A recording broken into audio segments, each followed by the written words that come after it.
Vinaka, and welcome to Speak Your Mind. I'm Louisa Taranga. Well, after TC, Josie, and Kenny, a lot of families were left displaced, and Kandava was badly hit. But while the assessment is currently underway, with us this afternoon, Director NDMO, Mr. Anare Lewenigila, we're going to look at the awareness, look at disaster awareness and preparedness, how far we've come. Good to have you here, Anare. You know, Winston really woke us up. It shook us, the brutal reminder of climate reality. And 3 years on, we continue to be affected by the weather. But looking at Josie and Kenny, there was more rain than anything else. Do you think we were prepared for this? Thank you, Luisa. In relation to the recent spate of events that we had been re-looking at the meteorological data that we had with SPC. Yeah. One of the things that we noted from the recent events is that the extent of flooding is not as bad as the one in 2009 and also for TC Evans in 2013. However, one of the things that the study noted was that for TC Josie, the rate at which the water rose in the Mba area was much more quicker than the past events. That is why we had a lot of flash flooding in some of the areas in Mba that were not used to the flooding events. So that is why a lot of areas were flooded within a short span of time due to the heavy rain that was experienced, especially in the interior of the Mba area. So basically, that caught a lot of people by surprise. And that is why a lot of people evacuated a bit late to the various evacuation center because a lot of the areas were not in the flood-prone areas. And that at the rate at which the water rose, that is why they were caught by surprise in the recent spate of flooding in the Western Division, especially in the Mba area. Right, okay. Just looking at Winston, after that happened, do you think it changed the mentality or attitude of our people towards natural disasters, or are we still complacent? Winston has taught us a lot of things. Right. One is the need to adequately prepare. There's now a lot of understanding on the different categories of cyclone that we have. This category 5 is probably the highest in terms of wind speed. So Winston is basically the highest that we can expect in any tropical cyclone event. So when we are talking about category 2 and category 3, the lessons learned from Winston is basically in the minds of all Fijians. So when we talk about a category 3, now they know what it is in relation to wind strength and what needs to be undertaken in preparedness for those cyclone events that we normally announce. So even for Gita, a lot of people in Koro did the necessary evacuation. Also for Josie and for Kenya, a lot of people took a lot of proactive measures to prepare their families for the strong winds. But it's only the heavy rain and the flooding that normally takes a lot of areas by surprise, especially at the rate at which the water is rising, given the intensity of rainfall that was experienced. Right. After Kenny, what was the work undertaken by your team in Kandavu? We deployed a team of government officials to Kandavu to undertake the necessary initial damage assessment. We deployed troops from the Royal Fiji Military Forces and the National Fire Authority to assist with the cleanup campaign, especially clearing of fallen trees in the government stations, schools, and also clear access road to allow movement of people to restore the normal transportation services. And also we started distributing food rations to support people within the next 2 to 4 weeks to allow them to recover after the aftermath of TCK in the island of Kandavu. And all teams are now back in Suva. We are just completing the initial damage assessment reports, and we are trying to finalize the rehabilitation and recovery plans for government in the next few months. Okay. I wanted to also talk to you about even though we've come out of the cyclone period, with climate change, is it expected to? Are we expected to have more cyclones or? Yes, I think it has been said in a lot of times that climate change is exacerbating the intensity and sort of the frequency of disaster events. We have been communicating with the people in a lot of our conversation that it's not only a 6 month in terms of the cyclone period that we have from November to April. People should now prepare in relation to a 12-month time frame. So I know that we have completed the month of July, which are the normal cyclone season for a lot of the countries in the Pacific. But we need to continuously prepare because climate change, we don't know when the next cyclone will hit.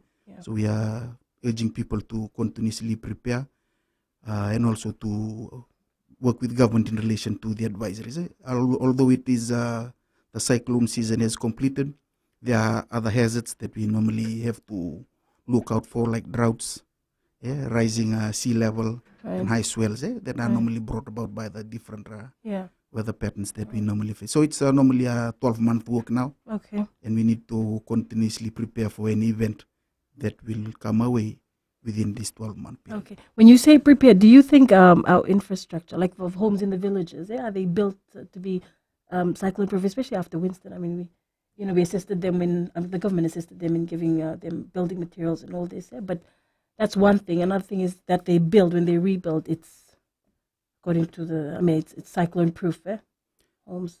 I think there's a lot of talk about the building code.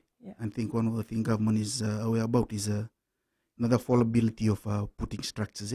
Right. It's not a case of trying for enforcement, but it is something that we need to ensure that construction is affordable for people in these areas, in these islands, in the remote areas, in the rural areas. They don't have the luxury of employment like us to construct to building standards. But that is why we allow our communities to construct the shelter which they can afford, which they can have a roof under their heads, over their heads, and also to have in terms of trying to have a shelter. So, but we are always working with the communities in trying to ensure that these houses are properly retrofitted. So to an extent it can withstand a category 1 or category 2 event, and that is always working with them in relation to ensuring that they know the necessary evacuation procedures in relation to category 3, 4, 5, which they require them to move to evacuation centers. For those kind of wind intensity, we expect a lot of those makeshift shelters or those kind of in the rural communities to eventually come down. But we are working with them in terms of trying to reconstruct to improve their households.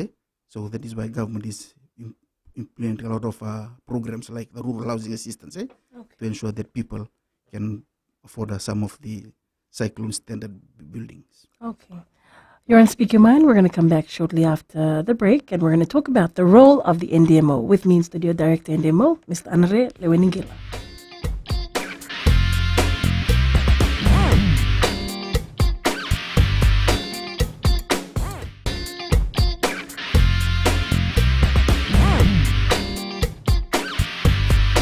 Welcome back to Speak Your Mind. I'm Louisa Turanga, and with us this afternoon, Director NDMO, Andre Leweningila. Well, just talking about disaster preparedness and awareness, and going back to you, Andre, please explain to us or help me understand what is the role of the NDMO. Thank you, Louisa. I think the National Disaster Management Office is the government arm that is responsible for all disaster-related activities across all hazards. When I speak of hazards, that is drought, tsunamis, tropical cyclones, flooding, landslide. That is basically the work that we do in the areas that are covered in relation to any disaster management or operations. The NDMO is a legislated office under the National Disaster Management Act of 1998. Our functions are legally binding. They are enshrined in our legislation on the functions that we carry out, and also the work that we do in relation to times of peace, in terms of creating awareness, advocacy in relation to disaster preparedness, our work in relation to any emergency operation during any disaster event, and post-disaster in relation to disaster relief and recovery. That is all contained in the disaster management plan. So our functions are defined in those two key documents, and that is where we take our cue from in an event that we undertake any operations. When we trigger the activation of any emergency operation center, and also when we activate the district. So NDMO in itself is under the Ministry for Rural Development, Maritime. So right now we are with under a ministry with the Fiji Med Services. Government has made a decision that we are housed under the same ministry. That is basically to ensure that there is ease of information dissemination. There is a greater coordination prior to any disaster event in relation to the warnings and advisory that we issue, and also to ensure that we better coordinate in the work in peacetime in relation to creating awareness on the roles of these two agencies to ensure that people better understand the roles that we play and the functions that we play in relation to any disaster event. So that is the work of the National Disaster Management Office. We have an office here in Suba, and also we work with the divisional commissioners. That is the arm of the NDMO, an extension in relation to any disaster operations. You might note that the divisional commissioners are coordinating the relief and response on the ground. They are part of the NDMO structure, and they are the arm that normally take care of the operation of the ground, given that they are in close proximity to the affected population. One of the key essence with an emergency operation is speed, so they are better able to respond to any needs on the ground, and they are also there to act on any directive from government on what needs to be undertaken to restore normalcy in any and after any disaster event. So basically that is the National Disaster Management Office in a short briefing. Okay. Can you explain, like, you know, what we were talking about earlier, when there is a depression or disturbance, how do you work? How do you activate? So basically, the work that we do, the activation of any emergency operation has triggers. What triggers the activation is based on the advisory of the Fiji Met Services. Fiji Met Services, in assessing the weather situation, they can issue a tropical disturbance as the initial threat in relation to any event. Then from a disturbance, then they normally issue a tropical depression warning. So basically those are the triggers for the NDMO. Once the Met issues that advisory, we normally start activating the district and divisional emergency operations center to be prepared, to be on standby, to activate the necessary teams that are required for evacuation, search and rescue, and any response. So basically from there, the districts then will mobilize their teams, National Fire Authority, Fiji Police, to ensure that we monitor the situation based on the advisory. So it can be a 12-hour operation or it's a 24-hour operation around the clock to monitor the situation. That is basically to ensure that government is prepared for any operation in the case the Fiji Met advises or issues a tropical cyclone warning. So basically that is to ensure that government is prepared in terms of the government officials and the response mechanism for any event. Okay. Do you work, does the NDMO work closely with those in the evacuation centers? You know, what we were talking about, enforcing, well, you know, with what was happening in some of the evacuation centers, the sexual assault cases and everything. Who's in charge of enforcing stuff in there? Thank you. Based on the lessons learned of some of the issues for past events, government has made it mandatory. And also that we have a police officers or an RFMF officer to be stationed within the evacuation center. That is just to ensure that the safety of those who are in evacuation centers, and also to ease the communication with the police in relation to any incident that needs to be reported to police, National Fire Authority, or Ministry for Health for any injuries. So that is why we have placed them there as a requirement. So for any activation, we normally discuss with RFMF and police on the availability of personnel to be stationed at these evacuation centers. It's all based also on numbers. If there's a huge number in evacuation centers, then the police can have 2 officers stationed to ensure that we continue to monitor the situation in the various centers that we have activated. Has that always been the case, or did this just happen after that incident with during that cyclone you had mentioned? I think those are some of the new measures that we have put in place as part of the lessons learned from TC Evans. Okay, TC Evans. So there's and has it seen a drop in the number of? Yes, that is because they are there to ensure the safety of everybody. We're also prohibiting the consumption of liquor and cover in the evacuation centers. Right. And they're also there to ensure that if there's any need for food rations, they can communicate it to the commissioner's office for any immediate relief supplies to these evacuation centers. Okay. Sorry, Andre, just moving away from the cyclones, looking at your other work like tsunami, you mentioned tsunami. So what's currently awareness on that currently being done in Fiji at the moment? What's the latest on? Thank you. We normally undertake awareness with the Mineral Resources Department to undertake training at communities. So the Ministry for Mineral Resources has their own training team that is also going around to create awareness on earthquakes and tsunamis. And we also have teams going around to preach about the necessary response measures for any tsunami evacuation. Now, recently, we had tsunami drills for schools. You might have noted around 3,000 students participated. So that is part of the ongoing exercise that we are doing to ensure that we create awareness, especially with school children, because they can then go and share this with their friends and with their families on what they have learned. And also we are installing tsunami sirens in the great capital of Suva city. We intend to install about 9 new sirens. That is just part of the early warning systems that we need to put in place. And then we will conduct a series of drills with the agencies in this area just on the need to respond, the evacuation routes that they need to follow, the evacuation areas that where they need to assemble, and just some of the key activities that they need to undertake whilst in the evacuation, safe evacuation zone, like head count and communicating this to the necessary communication centers like the NDMO if there's any person missing, injured. So basically these are some of the things that we are trying to do in creating awareness for tsunami. Okay, thank you. You're on Speak Your Mind. When we come back, we'll continue talking about tsunami.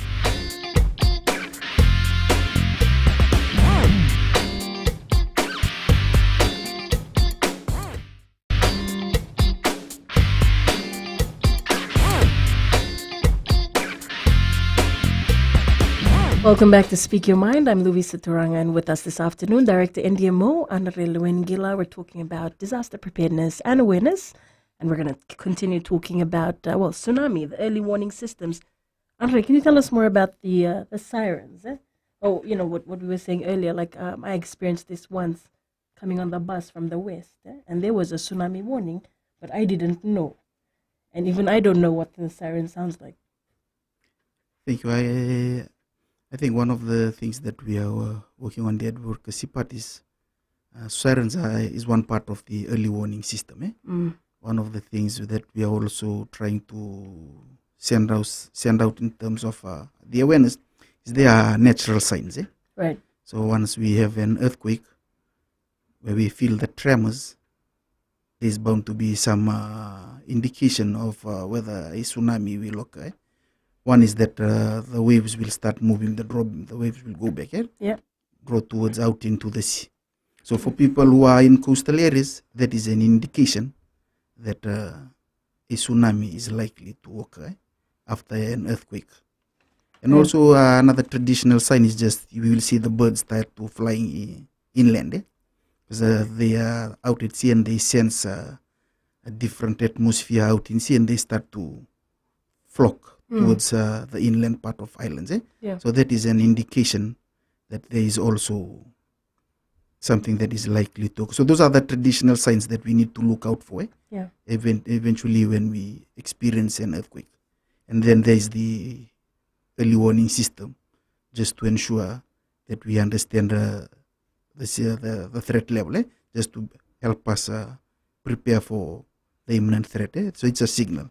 So right now the sign is not a bit clear at this stage because we just have two sirens at this stage. One is in Lami town and one is at USP. So the coverage is around 800 meters. So basically it won't go far for a lot of people in between these two areas. So that is why we are installing additional sirens to ensure that we have a good coverage and also to ensure that people can differentiate between the normal sounds and what is a tsunami siren warning will sound like when it is activated. So when we have this coverage and the volume of the signal, then we will be able to differentiate the sound of the siren from the normal noise that is normally around that we are normally used to. So that is basically the rationale why we want to install additional siren in the greater Suva city area before we move out into the other vulnerable areas which we feel that are highly vulnerable to any tsunami event. Right, okay. So at the moment, I mean, these sirens haven't come in at the moment, apart from the two that you have. Is there a system in place where you send out messages? Like for me, if I'm traveling, where I can get a message that, there's a tsunami warning. Is there anything like that in place at the moment? That has been an issue that we have been discussing, especially with our telecom providers. Right. It's the messaging. So we are trying to simplify the processes for where we send out SMS blast on certain things. But one of the things our telecom providers are are worried about is the accuracy of the timing that you provide with them. Okay. So there's a lag time in terms of the work that we do from the Mineral Resources Department to NDMO for activation of the siren in terms of when do we send out that advisory that there is a tsunami coming. So the one thing what we don't want to create unnecessary panic for everybody that is receiving the SMS blast. Okay. So that is an issue that we are still working on right now, on how best we can send this out through the SMS blast. Because if there's a blast of messages, the system becomes clogged of the messages that are going around, and it can also hinder the communications with the telecom provider. So we are trying to work on a platform on how we can send out stored messages in relation to real-time advisory to people with mobiles. Right.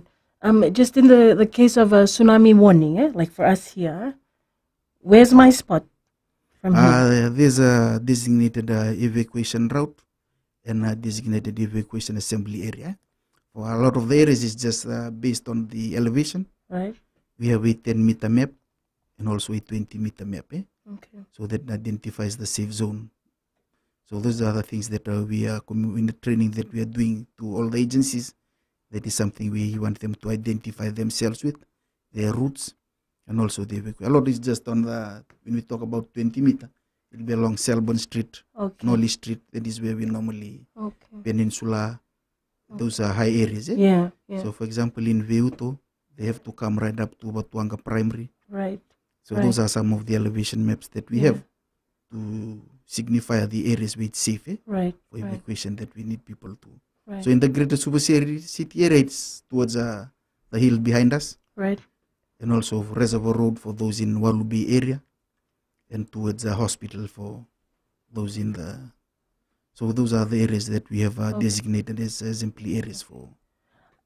For schools, like Veuto, Stella Maris Cathedral, that are on the coast of the seawall,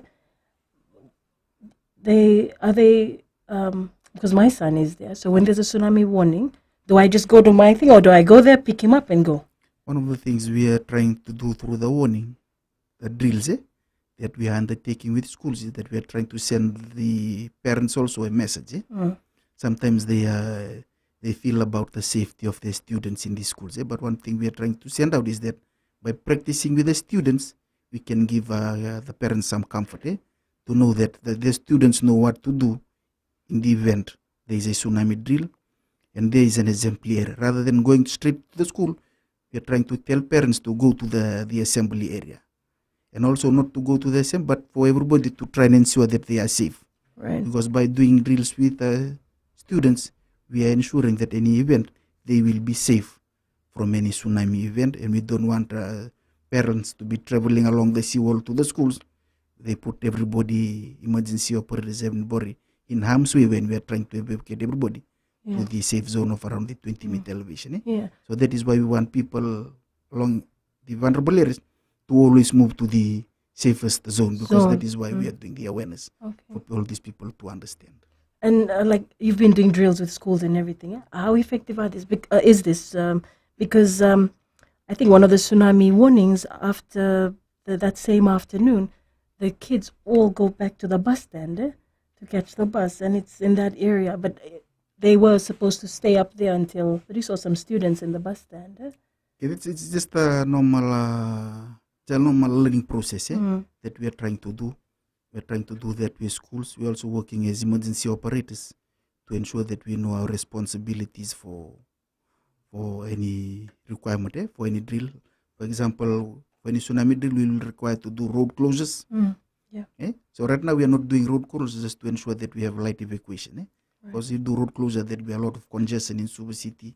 So that is why we do light evacuation, just to ensure that people understand their roles and responsibility in relation to any tsunami drill that we are doing. Some people find that as an opportunity to go home, but there's a lesson that we are trying to send for people to understand that there's something for them to learn, and also to know in case there's a real life situation that everybody understands their roles and responsibilities. Right. Thank you. You're on Speak Your Mind. In a bit, we'll be back. We're talking about disaster awareness and preparedness.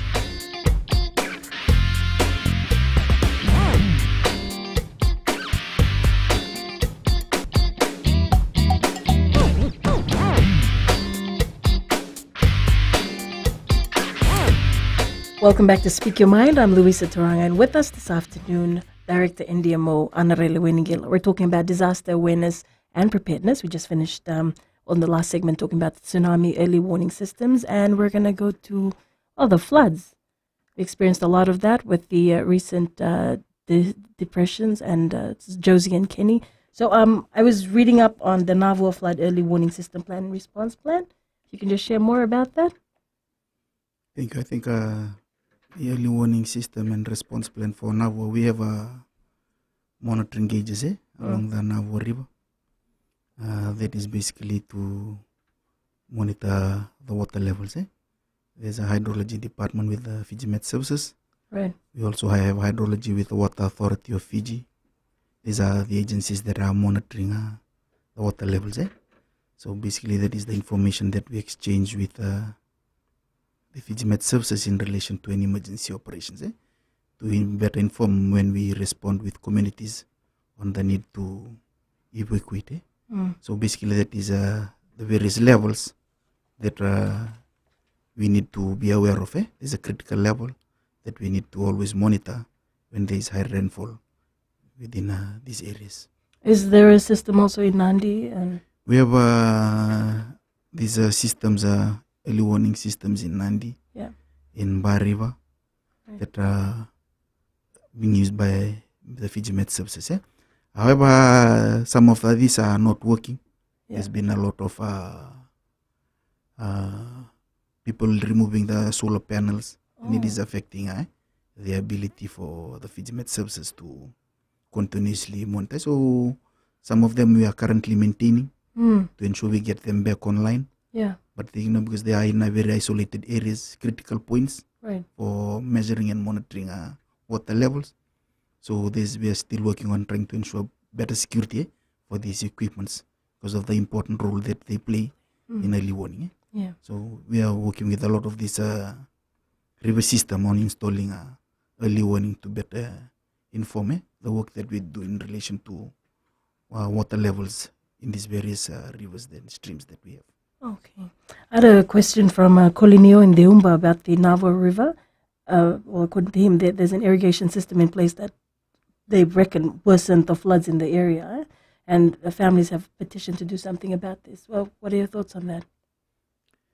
I think a lot of the irrigation systems that we have are quite old right now.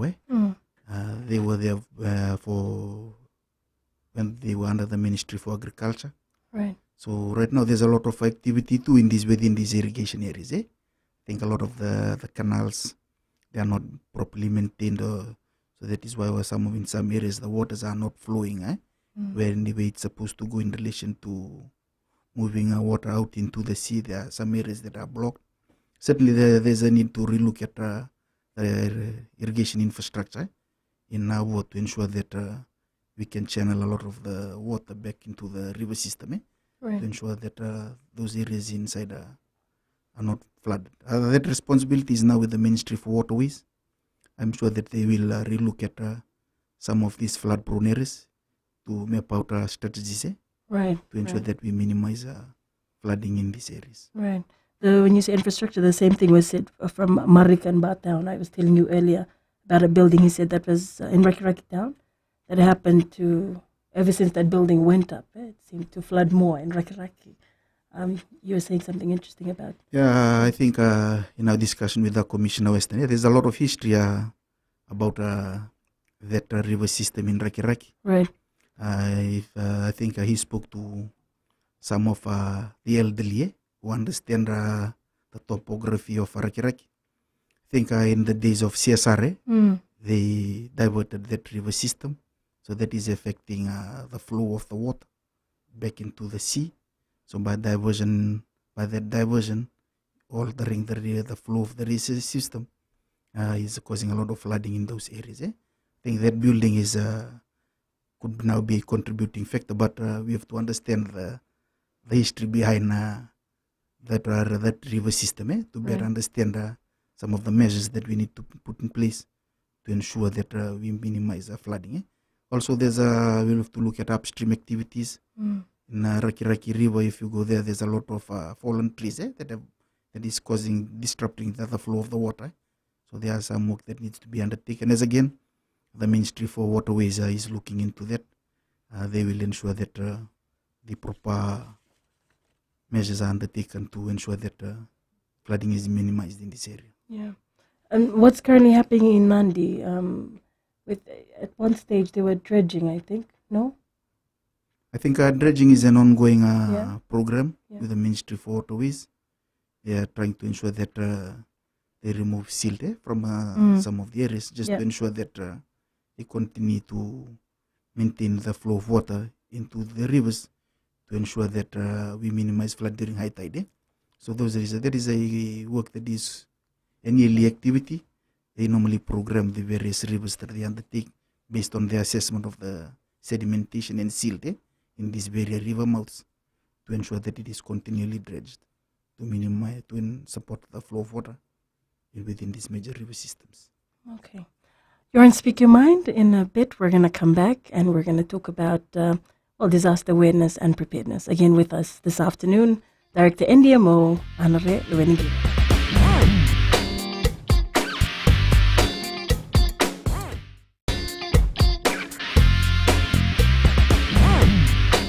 Welcome back to Speak Your Mind. I'm Louisa Turanga, and with us this afternoon, Director NDMO, Anare Luwenigila. We're talking about disaster awareness and preparedness.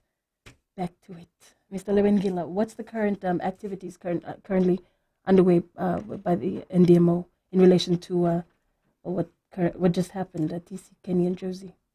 Thank you, Louisa. I think in relation to recovery and relief, we have completed the cleanup of all the schools in Kandavu in the Western Division. We have done the necessary spraying for vector and borne diseases by the Ministry of Health. It has all been completed. We've also completed the distribution of food rations to affected areas. That is coming to a conclusion now. Today we have a team in Vatulele for the initial damage assessment, given its proximity to Kandavu and the path of TC Kenny. Teams from the Commissioner Western are there just to inspect the island and assess whether there is any damage. So basically we are rounding off all the initial damage assessment. The teams from the West and Kandavu have completed this. They are basically looking at the estimates in relation to damage, finalizing their figures. We have the Ministry of Economy, Construction and Implementation Unit that is working on the schools that have been affected with the Ministry of Education. So those are some of the processes that we are finalizing now, and that will also bring a closure to the recovery and relief effort of government. We have been supported by a lot of agencies. We have been also distributing supplies to support, to complement what government has undertaken. So these are all coming to an end now, and we are allowing now time for recovery for those that have been affected. Government has announced the care programs. The Ministry for Economy is working on that. It will be rolled out very soon to ensure that those affected are assisted accordingly, together with the support from the Fiji National Provident Fund on the areas that have been identified and what support we can provide to these various communities. From there, then we transition to the recovery and rehabilitation and reconstruction. Once the damage assessment has been completed, then we will put the information, then we'll submit it to the Ministry for Economy, and then we will develop a reconstruction strategy on how government can assist some of the key areas, sugar, non-sugar agriculture, education, health, and what we can support in relation to ensuring that we build back better some of these affected infrastructure to ensure that we are resilient and also that we are prepared for the next event. A lot of the reconstruction and rehabilitation activities are focused based on the build back better concept to ensure that the infrastructure that we put in place is capable of withstanding the next event. But nature, we cannot control the strength of the wind, the force. So that is something, but we are trying to ensure that we continue to build resilience around infrastructure. All right. Just on the NDMO, are you involved in pre-disaster, like in terms of awareness and everything? Yes, we are very much involved in the times of peace. We normally undertake situations in times of peace. Then we work with donor partners, CSOs, NGOs in doing awareness. NDMO cannot do it alone. It's a very small office, only about 10 people there. But we have the support of partners like CSOs and NGOs that normally undertake community awareness. And we work with them in terms of having a standardized training manual that the trainings that they deliver also meet the requirements from our office. So we are supporting each other in this area. And we are working to ensure that communities that require such training, we are able to reach out to them. And it's always about continuously creating awareness, keeping them updated, and also to ensure that we enable them to be proactive rather than very reactive to preparing for disasters. A lot of areas, when we send out the warning, then people start to prepare. So what we are trying to advocate is that to be very prepared very early. So to ensure that when we issue the warning, everybody is ready to do whatever it requires. Small things like hurricane shutters, ensure that your house has a hurricane shutter. You know how to tie down your house when there's a strong wind warning. Emergency supplies that you need light. And also for people to have a radio. Radio is very important. Although we are moving into the new digital age, radio is still the preferred modality for getting your advisory, especially given that the coverage is also wide and it also reaches some of the unreachable areas in relation to communication. So those are the things that we are working on right now. And what are some problems you face, like when you put out messages and people don't adhere, put out warnings and people don't adhere to it? Yes, so basically I think it's just the adherence to the advice. I note that from the recent 2 events, we had 8 fatalities. Right. A lot is just basically people taking matters into their own hands, trying to cross flooded areas. We don't know what is underneath those river systems. One is the strength of the current, how deep is the area that you're going to, and also how fast the river system is flowing.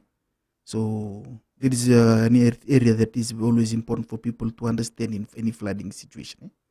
So that is why we normally put out advisories to ensure that people don't cross a lot of these areas. We work with police now. That is why we are restricting a lot of movement of people in certain areas when the waters are coming. That is just to ensure that we limit the number of people who will be in harm's way. So that is where now we are putting police to stop our vehicles from moving into certain areas, moving into towns. For the recent event, we requested the bus companies if they could cease their operation. Because if they are moving, then it gives people an avenue to come into town. So those are some of the little things that we do to be part of the prevention measures that we want to put in place to ensure that the safety of the citizen is always paramount in any disaster operation. Yeah, there's in schools, it's included in the curriculum also.